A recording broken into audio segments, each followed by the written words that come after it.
Meus irmãos, abramos nossas Bíblias em Atos, capítulo de número 2. Atos, capítulo de número 2.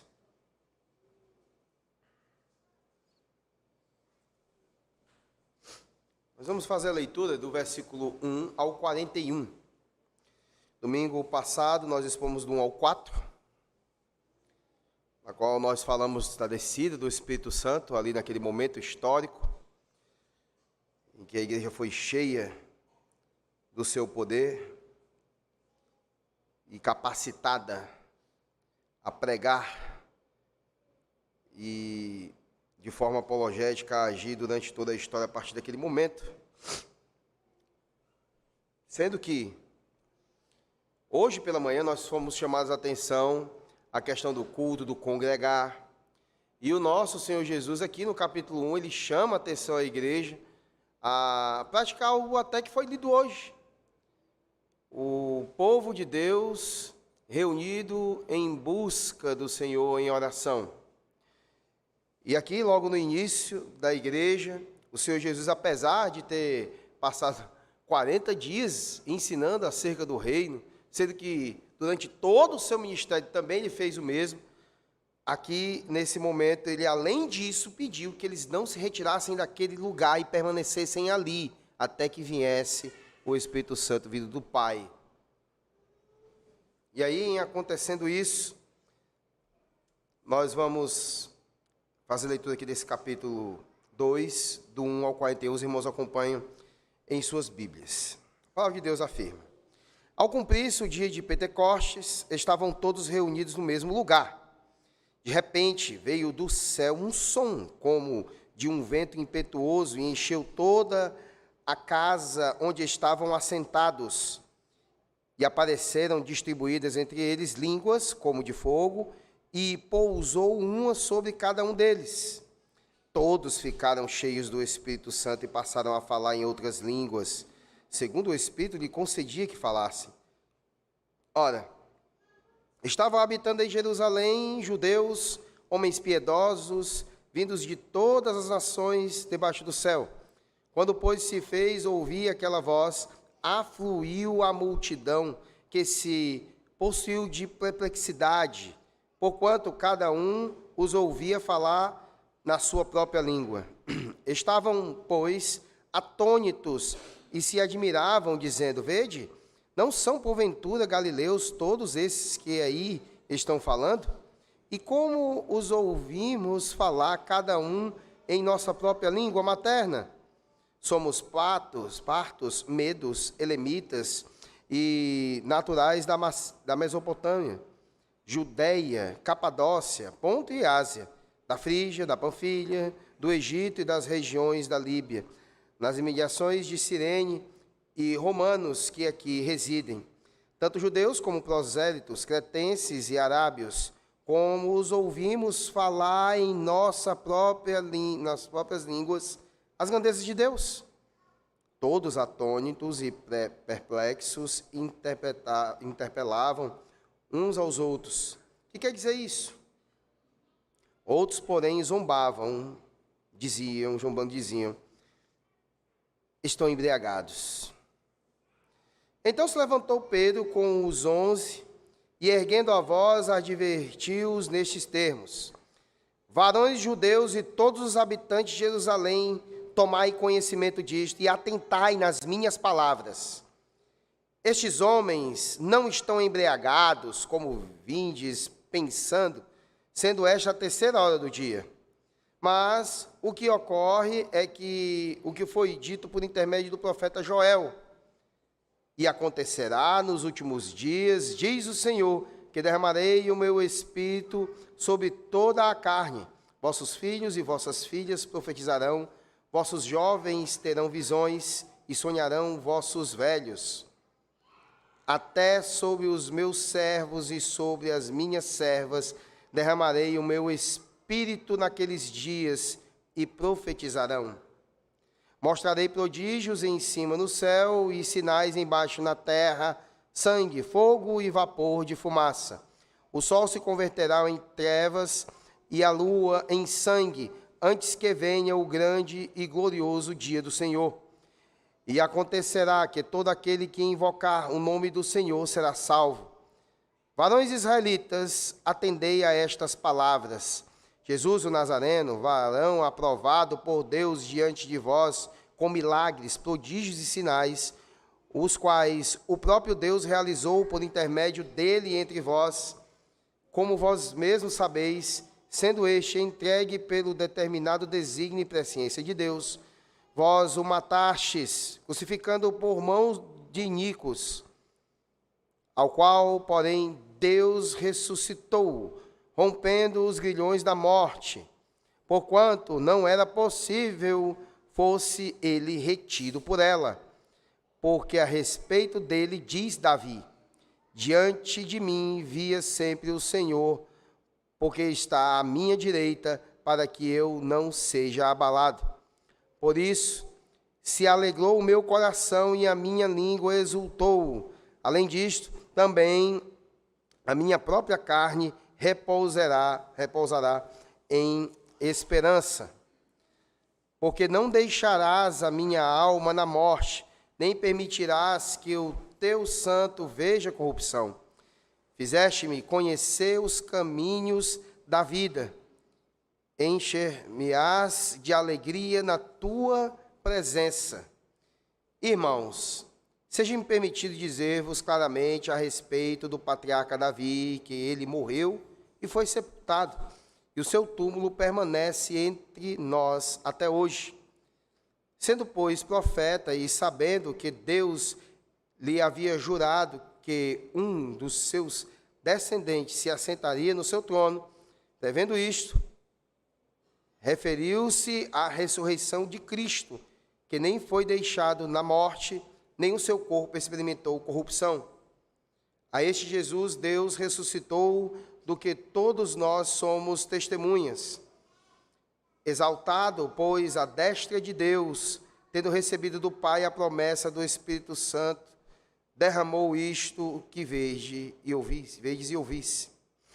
Porque Davi não subiu aos céus, mas ele mesmo declara: disse o Senhor ao meu Senhor, assenta-te à minha direita, até que eu ponha os teus inimigos por estrado dos teus pés. Esteja absolutamente certa, pois, toda a casa de Israel, de que a este Jesus, que vós crucificastes, Deus o fez Senhor e Cristo.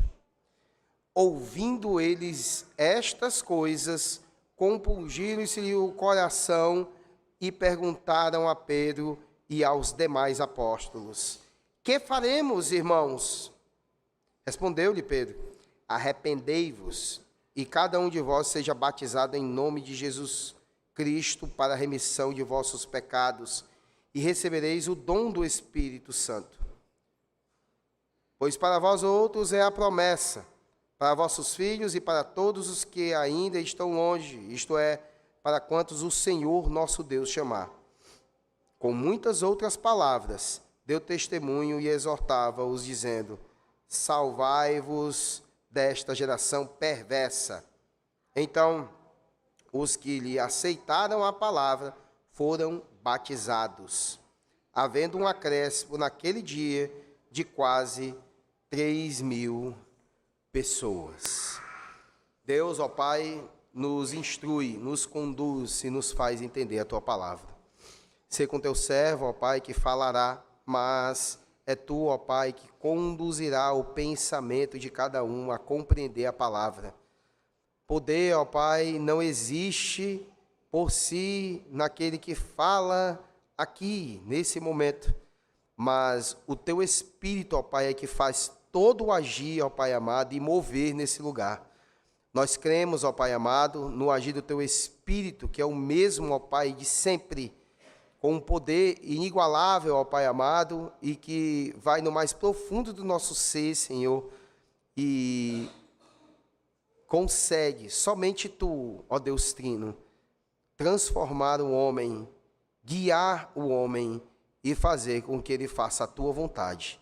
Ó Pai, ser conosco nesse momento, para a Tua glória, nós pedimos em nome de Jesus.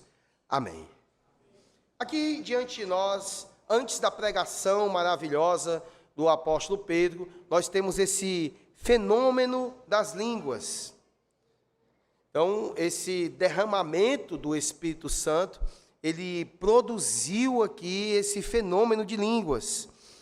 Porque aqui o interessante é pensar e lembrar que esse Pentecostes aqui, esse momento histórico, foi o oposto, por exemplo, de Babel. Totalmente diferente. Porque em Babel as línguas eram ininteligíveis. No Pentecostes não houve necessidade de interpretação. Em Babel houve dispersão. No Pentecoste houve ajuntamento. Era necessário o ajuntamento. E característica, uma das principais e necessárias para o povo de Deus é o ajuntamento. E Babel foi resultado de rebeldia contra Deus. Pentecoste, fruto de oração perseverante a Deus. Contínua oração, perseverança em um ajuntamento, na espera do cumprimento da palavra do Senhor Jesus. Lá em Babel, os homens enalteciam o próprio nome. Aqui em Pentecostes, o povo falava das grandezas de Deus. Em Babel, a terra orgulhosamente tentou subir ao céu,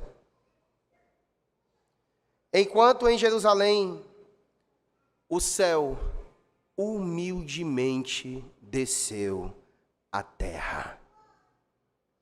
Além do Senhor Jesus, o Verbo que se fez carne, habitou entre nós. Aqui nesse momento, o Espírito Santo de Deus desceu humildemente. E não só isso, uma pequena digressão aqui dentro disso, da ação de Deus em prol do seu povo. Nós lemos hoje a questão de rasgar os corações e não as vestes, no Antigo Testamento, em Joel. E aqui nós vamos ver que o nosso Deus compungiu o coração das pessoas, atravessou o coração das pessoas. Deus sempre age a favor do seu povo. É Deus que age. É Deus que toma a grande iniciativa. Lucas aqui, ele destaca a natureza internacional dessa multidão poliglota. Que essa multidão está reunida ao redor dos 120 discípulos que ali estavam. Tinham os apóstolos, mas tinham os discípulos, todos eles igualmente, foram ali cheios do Espírito Santo. E a palavra de Deus vai dizer aqui no versículo 5, acompanhe comigo, que eram judeus, homens piedosos, e todos estavam habitando em Jerusalém. Mas eles não tinham nascido naquela cidade e vinham da dispersão. Inclusive, no versículo 5 ainda, destaca que eram de todas as nações debaixo do céu. Pessoas de todos os lugares. Então, aqui nesse momento das línguas, rapidamente, nós vamos falar pelo menos 3 fatos importantes aqui. E o primeiro deles é o milagre das línguas, que se encontra aqui do versículo 4 ao 7, que nós vamos ler mais uma vez aí, acompanhe comigo na sua Bíblia, que diz, todos ficaram cheios do Espírito Santo e passaram a falar em outras línguas, segundo o Espírito lhe concedia que falassem. Ora, estavam habitando em Jerusalém judeus, homens piedosos, vindos de todas as nações debaixo do céu.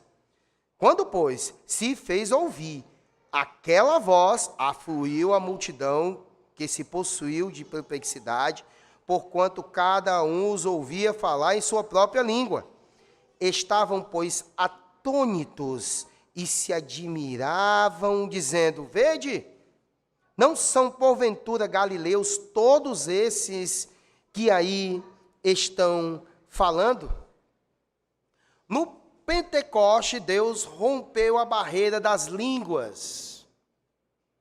E os judeus dispersos de todas as partes do mundo puderam ouvir os discípulos falando em sua própria língua materna essas maravilhas de Deus. Aqui, essas outras línguas eram dialetos conhecidos e falados pelos judeus e habitantes. As pessoas que habitavam ali em diversas regiões ali do Império Romano e que estavam em Jerusalém, mas por conta da festa que ali acontecia. O apóstolo Pedro, ele aborda essa questão da glossolalia de Atos e diz que não fora consequência de uma espécie de intoxicação ou de embriaguez. Em outras palavras, eles não estavam drogados. Não, não era assim. Os discípulos não perderam as funções físicas e mentais naquele momento, cambaleantes, por drogas ou bebidas, ou voz trêmulas e sem conexões, por ter uma espécie de alta embriaguez. Não, não, não. Não foi assim. Também não se tratava de um engano ou um milagre apenas de audição e não de fala, de forma que os ouvintes pensassem que os crentes estavam falando em outras línguas, quando não falavam de fato. Essa glossolalia de Atos 2 foi um fenômeno tanto de fala como de audição. Nós temos aqui essa dupla ação nesse momento da história. Não foram sons incoerentes, mas uma habilidade sobrenatural para falar em línguas reconhecíveis, línguas que eram perceptivas nas línguas maternas de cada um. Assim, essa expressão, outras línguas, poderia ser traduzida por línguas diferentes das suas línguas maternas. Os discípulos falaram línguas que ainda não haviam aprendido.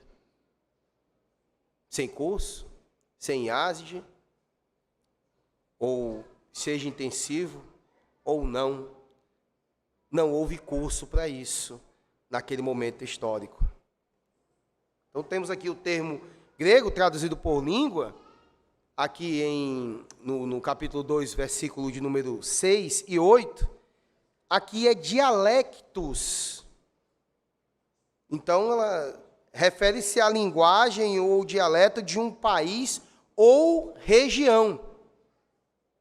Isso sempre aconteceu no mundo, país específico ou uma região, que falavam a mesma língua, diferenciação às vezes de um sotaque. Exemplo disso, o nome do meu filho, Átila, vem da língua gótica. No entanto, os hunos não eram godos, mas falavam as línguas dos godos. Aquela região, aquele povo falava essa mesma língua. Então, a língua pode ser de um povo específico ou de alguém ligado, de um povo ligado a uma região que fala aquela mesma língua. A escolha feita aqui por Lucas, desta palavra dialectos, nesse trecho, indica que o falar noutras línguas era o uso de outros idiomas. Idiomas, de fato. O fenômeno das línguas ainda é citado mais 2 vezes em Atos. Nós vamos ter no capítulo 10, versículo 46. Nós vamos ter também em Éfeso. Primeiro em Cesareia, no capítulo 10. Depois em Éfeso, capítulo 19. Também nós vamos ver mais uma vez esse fenômeno. Então, existe uma questão levantada pelos estudiosos, pelos teólogos, que é que as línguas mencionadas em Atos 2 são da mesma natureza daquela mencionada em 1 Coríntios 12 e 14. Há quem defenda a semelhança, Porém, entendemos que são diferentes das aqui acontecidas. O segundo ponto de hoje, nós vamos ver a perplexidade da multidão. Isso porque no versículo 6 e 7 nós vamos ver: quando, pois, se fez ouvir aquela voz, afluiu a multidão e se possuiu de perplexidade, porquanto cada um os ouvia falar na sua própria língua. Enquanto, pois, estavam, pois, atônitos e se admiravam, dizendo: vede, não são porventura galileus todos esses que aí estão falando? A multidão foi atraída pelo extraordinário fenômeno do Pentecostes. Aquele acontecimento fez com que fosse chamada a atenção de todas aquelas pessoas ali naquele momento. Algo sobrenatural estava acontecendo. E eles não tinham explicações plausíveis para esse fato ali, isolado naquele momento. Vale a pena ressaltar que a festa do Pentecostes era tanto ou mais concorrida que a festa da Páscoa. Ela era mais numerosa. Como nós falamos no início, ela era mais internacional. O número de pessoas era maior, fluía pessoas de longe, muito mais pessoas do que a festa da Páscoa, que era mais restrita. Isso explica a quantidade dos países aqui mencionados nesse capítulo. Porque nunca havia em Jerusalém uma multidão mais internacional que nesse momento. Em terceiro lugar, nós vamos ver a reação ao milagre das línguas. Do 7 ao 13, nós vamos ver essa reação, e que o derramamento do Espírito prova que os milagres abrem as portas para o Evangelho, mas não são o próprio Evangelho. Os milagres servem disso no Novo Testamento. Enquanto hoje, trazendo para a igreja contemporânea, no evangelicalismo moderno, nas igrejas psicodélicas dos nossos dias, colocam o milagre sendo mais importante do que a pregação do Evangelho.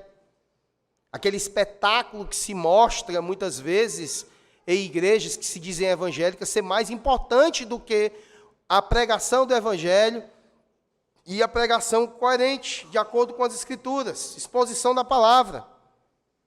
Milagre em si não pode transformar a multidão, não pode fazer isso, mas a atraiu para ouvir a palavra de Deus. Aglomerou as pessoas naquele momento.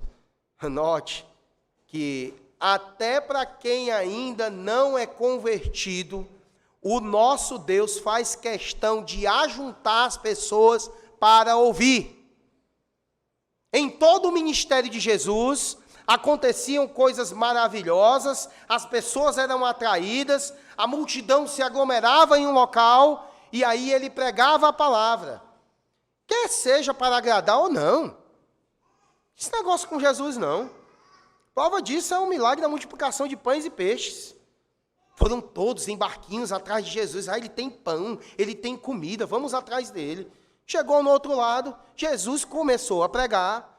Eles disseram que era duro aquele discurso e ficaram só os 12.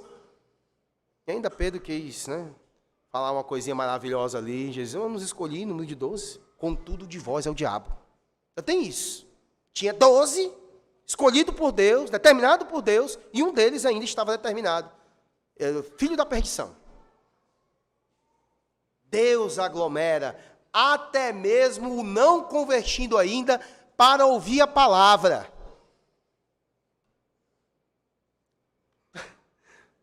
O sujeito que ele diz que é crente sozinho, ele é tão abominável que nem na categoria de ouvinte pecador para ser chamado pela graça, ele tem. É uma anomalia cósmica. O crente solitário. Eu sou a igreja. Não existe isso na Escritura, de jeito nenhum. Quando Pedro começou a pregar, o coração do povo começou a se derreter. Isso aconteceu, esse efeito. Então, nós temos aqui 3 reações da multidão com respeito a esse milagre aqui do Pentecostes. O primeiro, o preconceito. O versículo 7 diz: estavam, pois, atônitos e se admiravam, dizendo: vede, não são porventura galileus todos esses que estão aí falando? O preconceito é a primeira coisa aqui. Os galileus eram recebidos em Jerusalém com grande preconceito. Era demais. Eram pessoas consideradas de segunda classe. As pessoas da Galileia eram assim reconhecidas. Os sulistas da Judéia consideravam os gentios os nortistas ou nordestinos da história. Então, a primeira reação do Pentecostes foi um profundo preconceito naquele momento. A gente vê assim, a maneira deles tratarem os galileus nos faz lembrar até de cena de filme, como aquele Titanic, quando o Jack Dawson, de Chippewa Falls, está lá na mesa junto com aquele pessoal ricão, e eles olham para ele daquele jeito lá. Eles tratavam os galileus dessa forma, assim eles eram. Eles eram muito misturados, tinham um sotaque inclusive diferente. Pedro foi reconhecido como aquele que seguia Jesus por causa do seu sotaque. A gente facilmente, reconhece uma pessoa de São Paulo, do Rio de Janeiro, e alguns pernambucanos também, facilmente a gente reconhece, baianos, tem as suas características, seus sotaques, a sua maneira de falar. E aí eles, reconhecidos até pela fala, eles também passavam por esse tipo de preconceito. Outra coisa é o ceticismo. O versículo número 12, ele diz assim, todos atônitos e perplexos interpelavam uns aos outros. O que quer dizer isto? Ou o que isto quer dizer? O milagre do derramamento do Espírito clareou a mente dos discípulos e travou a mente dos céticos. Bloqueou. Estes ficaram atônitos e perplexos, ansiosos por uma explicação plausível para aquele extraordinário acontecimento. Outra coisa também é a zombaria. O versículo número 13 diz: outros, porém, zombando diziam: estão embriagados. Um grupo dentre a multidão rotulou o fenômeno das línguas como resultado de embriaguez. Confundiram a plenitude do Espírito com o enchimento do vinho. Assim, eles pensavam naquele momento histórico. Mas eles falavam as maravilhas de Deus, ouviam na sua própria língua, eles pregavam todos ali, engrandeciam a Deus naquele momento, falavam dos grandes acontecimentos históricos. E aí, quando de repente nós vamos ter agora essa pregação poderosa do apóstolo Pedro. Mais uma vez, para ressaltar isso, é bom ressaltar antes da exposição que o apóstolo, meu Deus do céu, que blasfêmia, que o pastor Alex irá estar fazendo das cartas de Pedro. Mais uma vez ressaltando que Pedro exerceu uma liderança, embora uma liderança um pouco diferente de outros, mas ele tomava a frente sempre, ele conduzia sempre, ele falava primeiro, e a assimilação que ele tem da palavra é simplesmente sobrenatural.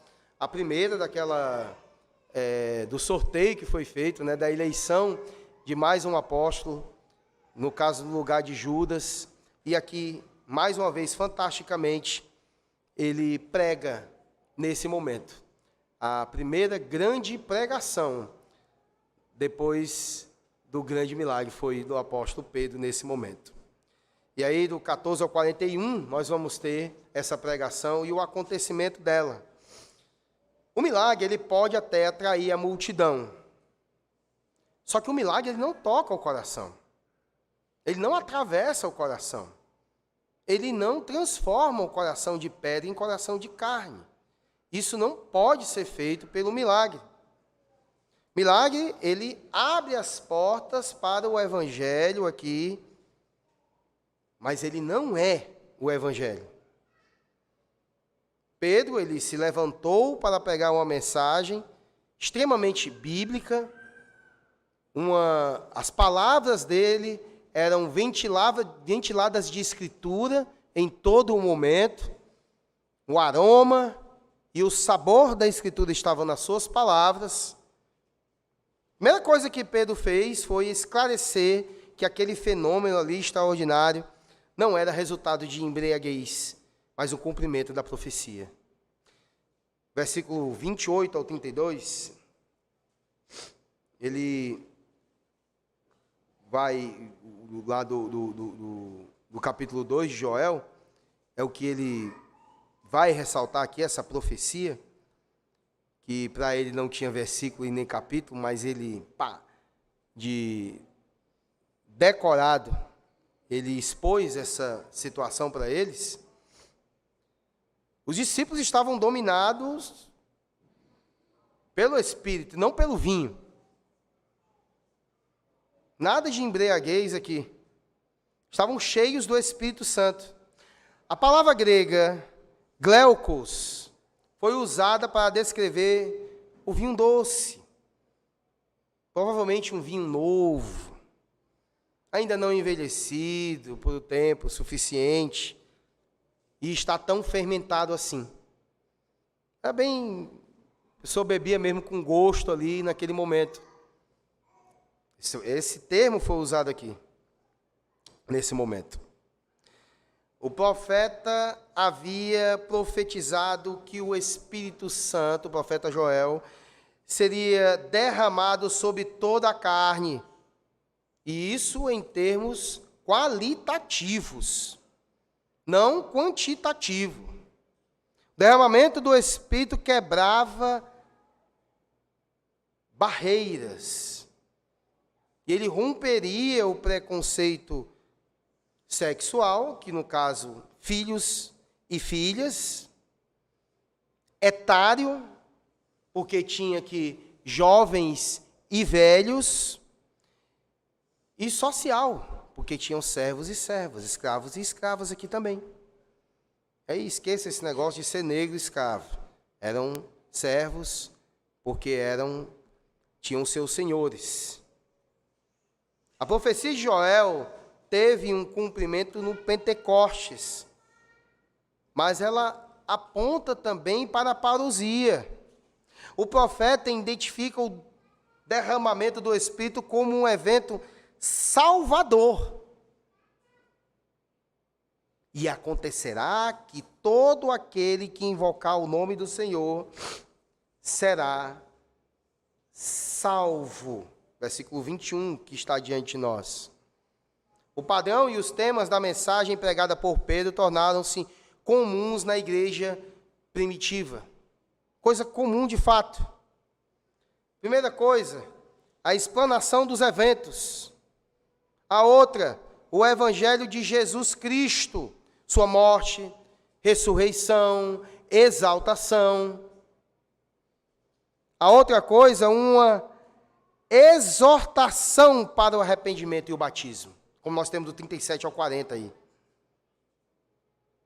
Esse esboço é similar aos sermões encontrados no capítulo 2, no capítulo 10 e o capítulo 13 de Atos. Se você ler todos esses momentos, você vai ver o mesmo estilo de esboço, que é também o mesmo estilo de esboço que existe na pregação no Novo Testamento, na igreja primitiva. Muita coisa ainda é a ser formulada na história. Como dizia um ex-pastor da Betel, nós temos a vantagem hoje de subir nos ombros dos grandes teólogos na história da igreja. Mas nesse tempo aqui, a temática era pura e simplesmente essa, que inclusive ela deve estar na pregação presente sempre de um pastor da igreja. Por mais que ele exponha uma temática, e às vezes ele não expõe exatamente assim, em alguns momentos ele vai ter que expor dessa forma. Esse esboço não pode ser esquecido jamais, porque nós temos aqui coisas que são frequentes e devem ser pregadas. A morte, ressurreição, exaltação, o arrependimento e o batismo. Isso deve estar nas palavras e na pregação de todo o pastor. Então, nós vamos ver aqui 5 verdades acerca dessa pregação de Pedro, que nós destacamos. E, em primeiro lugar, essa pregação é cristocêntrica na sua essência. A mensagem de Pedro versou sobre a pessoa de Cristo e sua obra. E aí, dentro desse primeiro ponto, nós temos mais 5 subpontos, em que o primeiro é a vida de Cristo. Versículo número 22, olhe comigo o texto. Varões israelitas, atendei a estas palavras.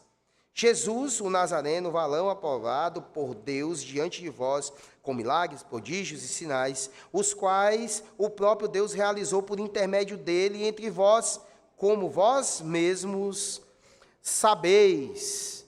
Pedro mostra que Jesus foi aprovado por Deus, vivendo de forma extraordinária e realizando milagres potentosos. Sua vida e sua obra eram, inclusive, realidades conhecidas por todos eles. Todos sabiam das obras do Senhor Jesus. A outra coisa é a morte de Cristo.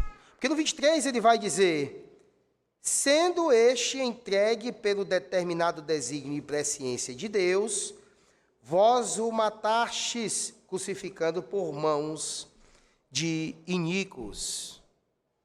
A cruz não foi um acidente, como nós falamos várias vezes.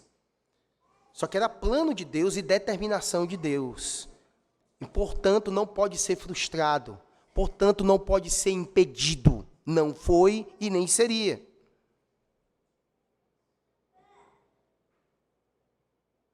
Isso não significa que Jesus buscou a morte ou que o Pai desejou que os homens crucificassem Jesus, mas sim que, ao fazer a escolha para redimir os pecadores, foi previsto o quanto isso custaria.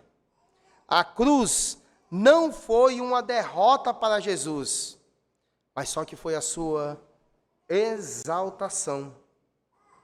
Por isso que Jesus, quando os gregos querem ter com ele, chegam para um discípulo e dizem, olha, os gregos querem falar com o Senhor. Tamanha sabedoria de Jesus, eles eram geralmente filósofos, amantes da sabedoria, amigos da sabedoria. Jesus disse, não, agora não. Quando eu for levantado, atrairei todos a mim. A palavra dá para levantar meio que exaltado. Jesus marchou para a cruz como um rei e caminha para a sua coroação. Foi na cruz que Jesus conquistou a redenção para nós e ele desbaratou o inferno. Cristo não foi crucificado por Judas.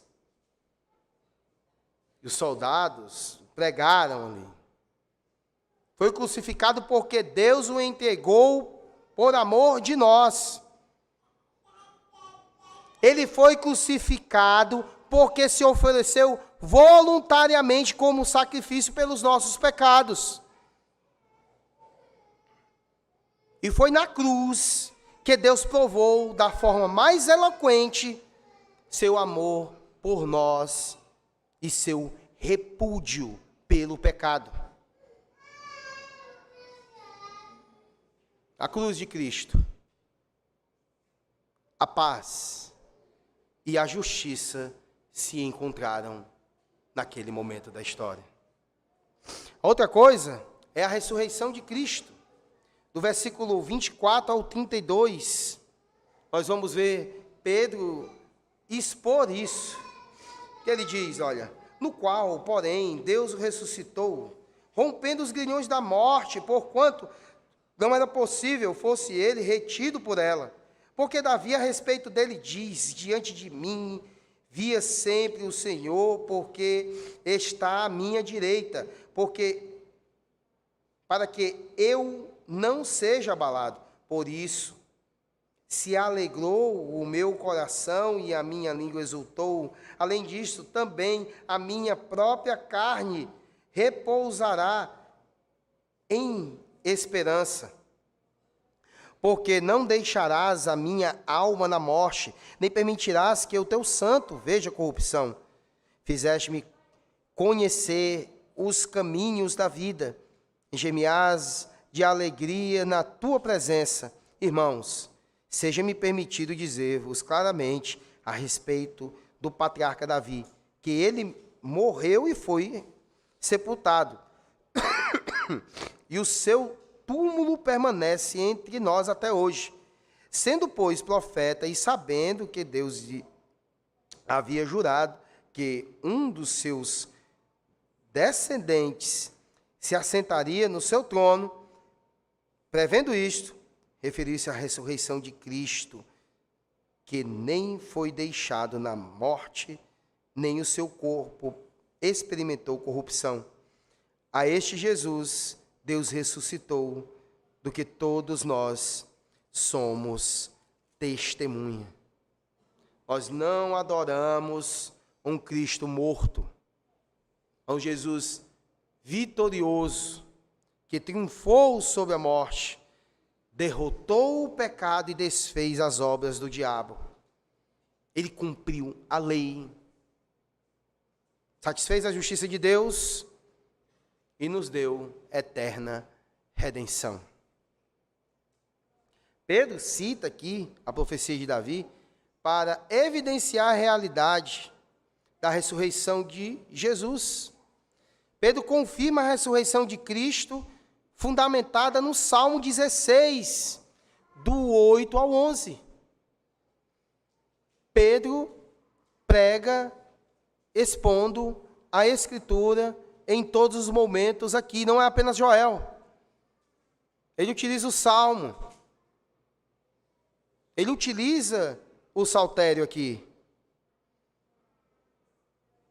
Davi não poderia estar falando de si mesmo quando disse que Deus não deixaria na morte, nem permitiria que o seu santo visse corrupção. Não estava falando de si mesmo. Pois Davi morreu e foi sepultado. Seu túmulo estava em Jerusalém. Todos ali sabem disso. Obviamente, Davi se referia ao seu descendente, ou seja, estava fazendo referência à ressurreição de Cristo de fato. Lembra do que o Senhor Jesus disse? Que o outro Consolador ensinaria e faria lembrar o Espírito Santo agindo aqui na vida de Pedro. Um homem indouto, não analfabeto, não existe isso. Pedro analfabeto, não existe isso. Porque ele era pescador analfabeto, pelo amor de Deus. Ele era indouto, ele não era como os fariseus. Ele não tinha graduação, mas era um conhecedor da palavra, foi ensinado pelo Senhor Jesus durante todo o ministério e mais 40 dias, num intensivão. E aí, mesmo assim, note, você pode morrer de estudar, incansavelmente, se o Espírito Santo de Deus não agir na vida do pregador do Evangelho, nada acontece. Nenhuma conversão, nenhuma mudança de vida, e a igreja não viverá para a glória de Deus se o pregador não falar pela boca de Deus, sendo ele utilizado pelo Espírito Santo com poder. Isso só acontece se o sujeito for convertido. Gosto muito de citar um sujeito terrível na história, que é o Rudolf Bultmann, o pai do liberalismo teológico, meu amigo, o homem era... Você quer ver teologia assim, né? E aí você vai ver ali a dialética, aquela coisa toda, e as línguas originais. O homem era bom, mas não era convertido. Viu? Não era convertido. Causou grande prejuízo na história da igreja, aquele homem. Entendeu? Mas ele sabia. Que adianta? Devemos orar a cada dia, uma digressão rápida aqui. Orar e clamar a Deus para que Deus levante homens convertidos para pastorearem o rebanho de Cristo. Porque não convertido é só o que tem aí, que acaba assumindo o ministério, possado de igreja e tudo. Infelizmente, às vezes até o sujeito se torna uma liderança em presbitério. Não convertidos, efeito nenhum terá a sua mensagem, se ele não for convertido, porque ele não é selado com o Espírito. Não pode acontecer fenômenos como esse aqui na vida dele. Impossível. Só serão palavras bonitas de efeito, pode até postar aí em todo lugar, Instagram, Facebook, tudo, mas não surtirá efeito nenhum no seio da igreja, no meio do povo de Deus. Pedro deu aqui 4 provas da ressurreição de Cristo. A primeira, a pessoa de Cristo, do 22 ao 24. A segunda, a profecia de Davi, que ele citou aqui também. A outra, o testemunho dos cristãos. O versículo número 33. Ele vai dizer até, exaltado, pois a destra de Deus, tendo recebido do Pai a promessa do Espírito Santo, derramou isto, como vedes e ouvis. A quarta é a presença do Espírito Santo. Então, ele deu aqui, nesse momento, essas 4 provas. A outra coisa, a exaltação de Cristo, que é aqui do 33 ao 35, nós vamos ver isso. Ao consumar sua obra aqui no mundo, Jesus ressuscitou em glória, e ele comissionou os seus discípulos a pregar o evangelho em todo o mundo, a toda criatura. E aí depois ele voltou para o céu, entrou na glória, ele foi recebido posteriormente pelos anjos, assentou-se à destra do Pai, e está lá, inclusive a visão de Estevão declara isso, e ele governa a igreja, intercede em nosso favor.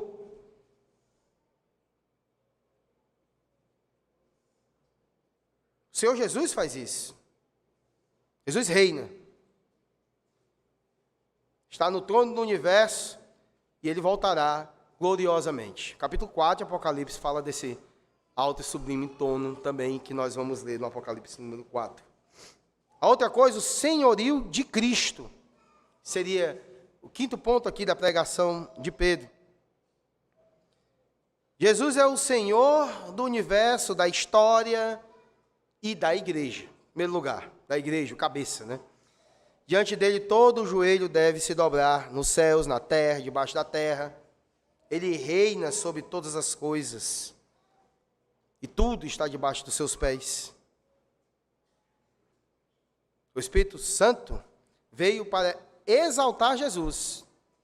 O ministério do Espírito Santo é um ministério de holofote, ou seja, de exaltação de Jesus. Exalta a Cristo em todo momento. Ele não lança luz sobre si mesmo. A característica da terceira pessoa da Trindade, de ser considerada mais tímida, ainda continua nesse aspecto. Ele exalta a Cristo e não a si mesmo. É interessante perceber isso no Novo Testamento, e principalmente em Atos. Ele capacita os apóstolos, os pregadores, os doutrinadores a exaltar a Cristo. Esse é exaltado. Não fala de si mesmo. Não exalta a si mesmo. Ele projeta a sua luz na direção de Jesus para exaltá-lo. Por isso é inadmissível uma pregação sem Cristo. Do início ao fim da Escritura. Uma pregação sem Cristo não é pregação. Em segundo lugar central, a pregação eficaz aqui de Pedro, quanto ao seu propósito. Ela é uma pregação eficaz quanto ao seu propósito aqui nesse momento. Versículo número 37. A palavra de Deus diz: ouvindo eles essas coisas, compungiram-se o coração e perguntaram a Pedro e aos demais apóstolos: que faremos, irmãos? A pregação de Pedro explodiu como uma dinamite no coração dessa multidão. O poder das palavras aqui, o Espírito Santo de Deus agindo no meio, foi algo explosivo de fato. Ele causou essa compulsão na alma das pessoas. Foi um sermão penetrante de fato. E nós temos o verbo nisso, que é utilizado inclusive no grego clássico, como relatando as pisadas de um cavalo na areia da praia. Aquela patada dele assim que afunda.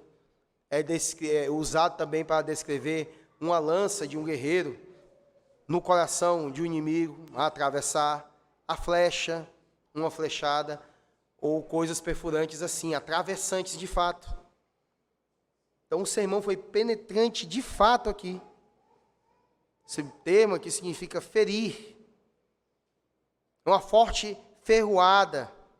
Era usada para descrever, inclusive, emoções dolorosas, que penetravam o coração como um aguilhão.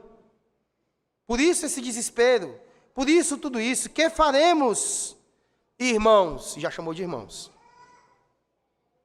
Que faremos agora? O desespero tomou de conta deles aqui nesse momento.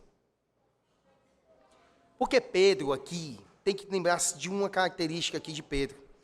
Pedro não pregou para agradar, nem para entreter ninguém. Pedro não ficou aqui adulando ninguém na sua pregação. Ele foi simplesmente direto ao ponto. Colocou o dedo na ferida. Não pregou diante do auditório. Ele pregou ao auditório.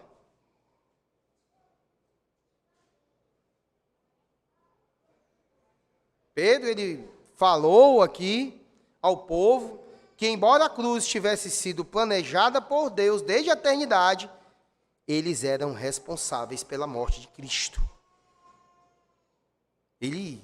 O apóstolo aqui, sentenciou. Versículo 23, ele vai dizer: vós o matastes crucificando por meio de mãos de iníquos. Olha como ele foi adulador, coach. Você quer bom é um coach vendo isso aqui, esse pregador coach.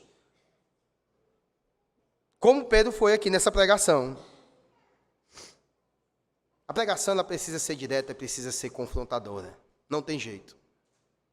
Saiba ou não do pecado da ovelha, não importa. O pastor tem que pregar a verdade de Deus. Ele tem que falar aquilo que deve ser dito em um culto. Doa quem doer. Essa pregação de Pedro aqui produziu na multidão essa profunda convicção de pecado. Hoje há pouca convicção de pecado na igreja. Estamos insensíveis demais. Olhos enxutos demais. E coração endurecido. Embora convertidos, um coração transformado de coração de pedra em coração de carne, mas essa carne está dura. Vocês já comeram carne de gado ou carneiro assim e experimentaram cabelouro? Que é uma parte amarela que tem na carne, que é duríssima. Você tenta mastigar aquilo ali, um bicho é ruim. A gente fica tentando, às vezes desfia um pouquinho, mas não tem jeito, é duro. Parece que o coração da maioria dos cristãos hoje em dia é coração coberto de carne, mas é coberto de cabelouro. O negócio está duro, o negócio está difícil. A insensibilidade espiritual está grande. É chamada a atenção pelo apóstolo Paulo, escrevendo ali no Novo Testamento, ter toda a percepção espiritual, ter sensibilidade, isso e aquilo, mas o povo parece que não está mais assim. Não se dá mais atenção à palavra como era para se dar. E aí nós estamos falando isso aqui dentro de uma igreja reformada, uma igreja presbiteriana. Só que tem igrejas aí que o pessoal fica tudo conversando lá fora enquanto o culto está rolando. Não dão atenção à palavra. Ao momento de culto há um desprezo muito grande. Nós temos um culto que cantamos a palavra, lemos a palavra, oramos e pregamos a palavra. Então, todo momento do culto é palavra de Deus sendo dita, do começo ao fim. Como disse o pastor Alex nessa manhã de hoje, começa com Deus falando e com Deus falando no final. Termina também assim. Então, do começo ao fim, todo momento é importante. Em terceiro lugar, uma pregação clara em suas exigências. O versículo de número 38 diz: respondeu-lhe Pedro: arrependei-vos e cada um de vós seja batizado em nome de Jesus Cristo para remissão dos vossos pecados e recebereis o dom do Espírito Santo. Antes de falar sobre perdão, Pedro falou sobre culpa. Antes de falar sobre cura, ele revelou à multidão a sua doença. Antes de falar sobre redenção, falou sobre pecado aqui. Antes de falar sobre salvação, mostrou que eles estavam perdidos, totalmente perdidos em seus pecados. Antes de tudo, ele falou assim, dessa forma. Antes de pregar o evangelho, mostrou-lhes a lei. Não há salvação sem arrependimento. Ninguém entra no céu sem antes saber que é um pecador. Pedro se dirigiu a um grupo extremamente religioso, pois todo aquele povo tinha ido para Jerusalém para a festa religiosa. Mas, a despeito dessa religiosidade deles, eles precisavam se arrepender para serem salvos. Hoje, essa pregação do arrependimento, ela está desaparecendo dos púlpitos. Precisamos arrepender-nos da nossa falta de arrependimento. Esse arrependimento também tem que acontecer. Esse brado de Deus que emana das Escrituras é: arrependei-vos. Esta foi a ênfase de João Batista. Foi a ênfase de Jesus no seu ministério. E é dos apóstolos também. Arrependei-vos. Mas isso tem sumido dos púlpitos das igrejas. O que nós temos contemplado é uma mudança desastrosa na pregação. Tem pegado muito as pessoas sobre libertação. É o culto da libertação. Quase nada de arrependimento. Pregadores berrando em púlpitos,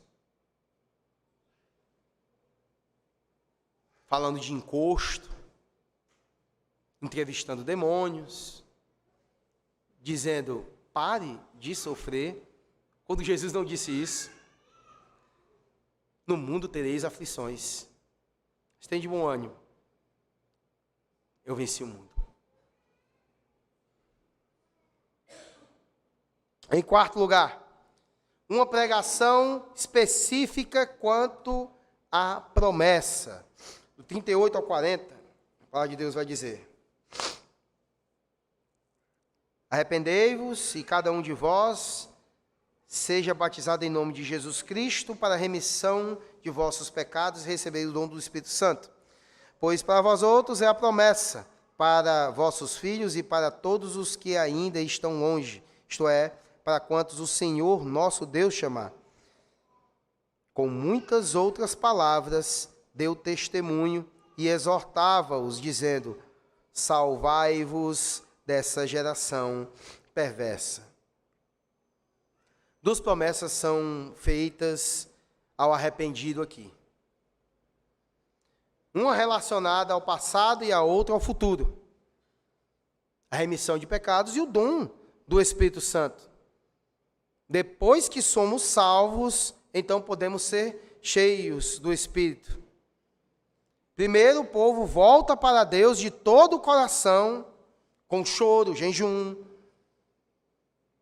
e coração rasgado, coração compungido, coração atravessado, coração ferido.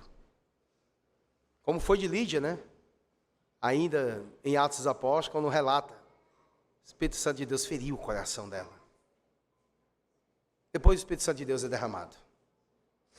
Em quinto lugar, uma pregação vitoriosa quanto aos resultados. Versículo 41 diz: então, os que lhes aceitaram a palavra foram batizados, havendo um acréscimo naquele dia de quase 3.000 pessoas. Quando há poder na pregação, vidas são de fato salvas. Quando o pregador, ele é totalmente dependente do Espírito Santo, o Espírito Santo age e salva. Charles Haddon Spurgeon, o príncipe dos pregadores, ele pregava daquele jeito porque era convertido, porque foi preparado desde criança. O Deus da providência o colocou diante de livros do seu avô para estar lendo livros maravilhosos de puritanos e tudo.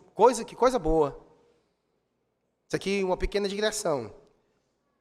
Nós podemos, os nossos filhos podem ser grandes bênçãos no futuro, para não só o nosso bairro, nossa família, mas para toda a nação, sendo educados na palavra. Charles Spurgeon foi assim. Mas mesmo Charles Spurgeon tendo todo esse conhecimento técnico, todas as vezes que ele subia para pregar no púlpito, a cada degrau que ele pisava, ele dizia: eu creio no teu Espírito Santo. Eu creio no agir e o poder do teu Espírito. Se não houver e não acontecer isso, de nada serve a pregação. A pregação de Pedro não apenas produziu conversões abundantes, mas frutos permanentes. Olhe como a igreja caminha depois disso.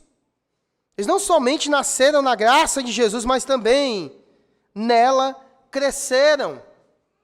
Do versículo 42 ao 47, a gente fica fervendo para continuar para pregar, mas vai ficar para outra vez. Ao serem convertidos, eles foram batizados e integrados na igreja e perseveraram na igreja, todos esses aqui, que o texto não diz que foram todos que ouviram, que foram convertidos, mas houve um acréscimo de 3.000. Mais de 3.000 pessoas tinham naquele momento, mas as 3.000 foram convertidas. O número exato que Deus chamou e que Deus atingiu com a sua maravilhosa graça. Criaram raízes, amadureceram, eles fizeram outros discípulos. A igreja tornou-se irresistível. A igreja é irresistível quando ela tem um poder do Espírito Santo em sua vida diária. Hoje é muito difícil, inclusive, manter o rol de membros atualizado. Pessoas saem, vão para outra igreja. É uma procura incansável para uma igreja que agrade a todos os nossos desejos, muitas vezes, e não permanecemos. Inclusive, aos que estão aqui há mais de 20 anos, sabe a mudança radical que foi, né? Teologicamente, socialmente falando, muitas pessoas se foram, alguns partiram para a glória, de forma surpreendente, nos pegou de surpresa, até pastores se foram, continuam indo, e não vai cessar essas questões, né? Um de nós pode partir hoje ainda, ninguém sabe o dia da morte, mas existe aquela mudança de membresia lamentável. Alguma coisa desagradou na igreja. Rol de membros sempre atualizado. E temos surpresas. Os que são responsáveis, geralmente, por atas ou coisa assim, né, professor Paulo? Às vezes a gente fica olhando, o rol de membro muda. Alguns deixam de ser membro da igreja porque não vai mais para a igreja. Já está há 4, 5 anos sem ir na igreja, aí é excluído do rol de membros. Pode o conselho ir atrás, os diáconos ir atrás, é mesmo que nada. Não querem receber. Tem aqueles que a gente tem esperança que volte.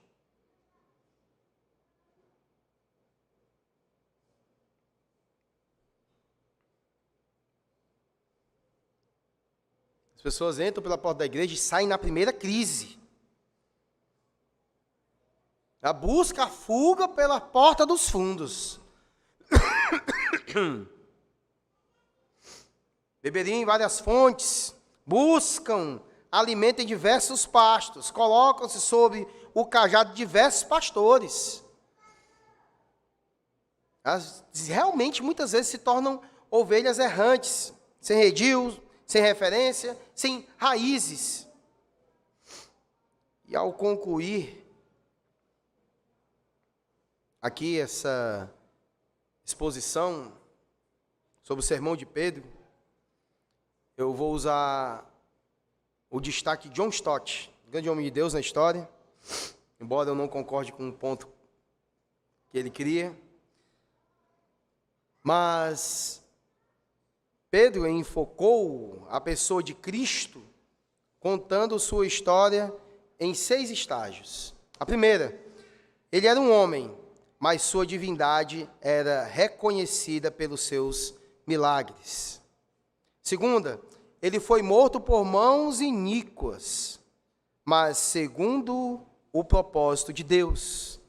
Terceiro, ele ressurgiu dos mortos, como previram os profetas e testemunharam os apóstolos. A quarta, ele foi elevado à destra de Deus e de lá derramou o seu Espírito. Ele oferece o perdão e o Espírito a todos os que se arrependem, creem e são batizados. E sexto, ele os acrescenta à sua nova comunidade, ao seu corpo. Esses pontos são cruciais, também foi aqui pregado por Pedro e deve ser ensinado em toda a história da igreja, para a glória dele mesmo. Próxima vez, se estivermos aqui, nós vamos do 42 ao 47, um texto bastante conhecido.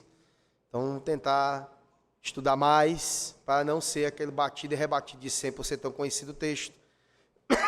Que o Senhor nos ensine e nos conduza segundo a sua palavra, de forma mais simples e profunda possível. Amém, irmãos?